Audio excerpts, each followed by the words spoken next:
మాటలు నీటి మూటలని హరీష్ రావు ఎద్దేవా చేశారు. సిద్దిపేటలో నిర్వహించిన సన్నాహక సమావేశంలో ఆయన పాల్గొన్నారు. సిద్దిపేటలో 150 కోట్ల అభివృద్ధి పనులు రద్దు చేశారని మండిపడ్డారు. 6 గ్యారెంటీలు అంటూ అధికారంలోకి వచ్చి ఇప్పటికీ హామీలు అమలు చేయలేదని విమర్శించారు. లోక్సభ ఎన్నికల్లో బీఆర్ఎస్ ను గెలిపించాలని కార్యకర్తలకు పిలుపునిచ్చారు మాజీ మంత్రి హరీష్ రావు. బీజేపీ అనేది అది పేదల వ్యతిరేక పార్టీ, సంక్షేమ వ్యతిరేక పార్టీ.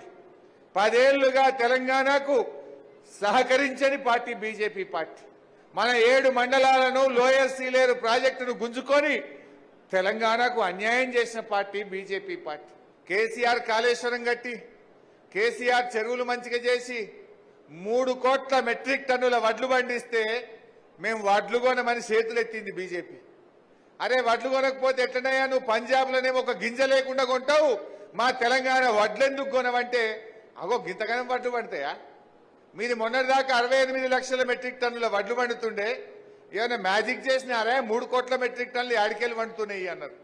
ఎన్నడన్నా రైతుల కోసం బీజేపీ మాట్లాడినాదే? పేదల కోసం మాట్లాడిందా? దళితుల కోసం మాట్లాడిందా? బీసీల కోసం మాట్లాడిందా? కార్మికుల కోసం మాట్లాడిందా?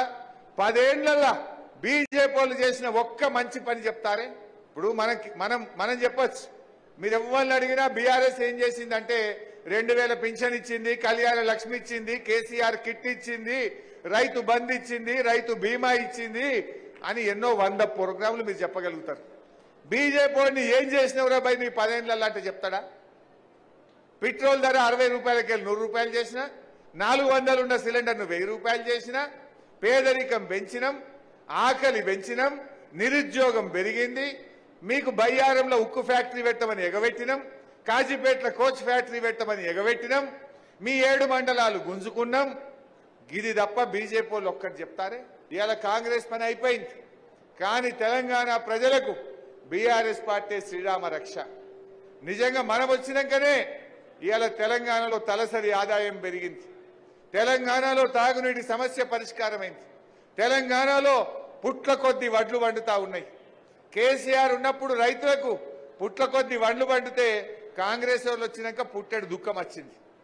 ఇవాళ చాలా చోట్ల పంటలు ఎండిపోతున్నాయి, మళ్ళా బోర్వింగ్లు వేసుకుంటున్నారు, మళ్ళా బాయిలలో పూడికతీత స్టార్ట్ అయింది, పంట పొలాల్లో నిప్పు పెట్టే పరిస్థితి వచ్చింది. ఇవాళ రకరకాల ఇబ్బందులు ఇవాళ రైతుల్లోకి వస్తా ఉన్నాయి. బీజేపీ అనేది అది పేదల వ్యతిరేక.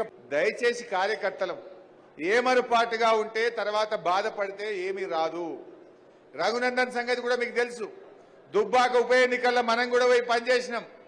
రామలింగన్న చనిపోతే అక్కడ బై ఎలక్షన్ వచ్చింది. అక్కడ బై ఎలక్షన్ లో ఏం చెప్పిండి రఘునందన్ రావు? ఇంటికి 2 ఎడ్లు ఇస్తా, మనిషికి 2000 నిరుద్యోగ భృతి ఇస్తా, టెక్స్టైల్ పార్క్ పెడతా, రైలు తెస్తా, అన్ని అబద్దాలు ఆడి గెలిచిండు. పాపం ప్రజలు నమ్మి దుబ్బాకోళ్ళు ఓట్లేసిండు. మొన్న 4 ఏళ్ల తర్వాత మళ్ళీ ఎలక్షన్ వచ్చింది. మరి అవన్నీ ఒక్కటి కాలే, ఆయన చెప్పిన ఒక్క పని కాలే. జనం మడతపెట్టి ఉత్కిరు కదా అంటే కొత్త ప్రభాకర్ రెడ్డిని 54,000 ఓట్లతో గెలిపించిండ్రు. నిజంగా రఘునందన్ పనిమంతుడైతే, నువ్వు మంచిగా పని చేస్తే నిన్ను మొన్ననే దుబ్బాకలు గెలిపిస్తురు కదా. నువ్వు చక్కగా పని చేయలేదు, నీ పనితనం మంచిగా లేదనే బండకేసి కొట్టిరు దుబ్బాకల జల్లని రూపాయి సిద్దిపేటలో జల్లుతుందా? అయినా ఆయన ఎప్పుడు చూడు మన సిద్దిపేట మీదనే ఎడుతుండే. హరీష్ రావు కొమటి చెరువు ఎంత మంచిగా చేసిండు, హరీష్ రావు దవాఖాన ఎంత మంచిగా కట్టిండు అని మన మీద ఏడుచుడు తప్ప నువ్వు పని చేసినావా? నువ్వు ఇచ్చిన హామీలు అమలు చేసినావా? మరి మన అభివృద్ధిని కళ్ళల్లో పెట్టుకున్నోడు, మన అభివృద్ధిని ఓర్వలేనోడు,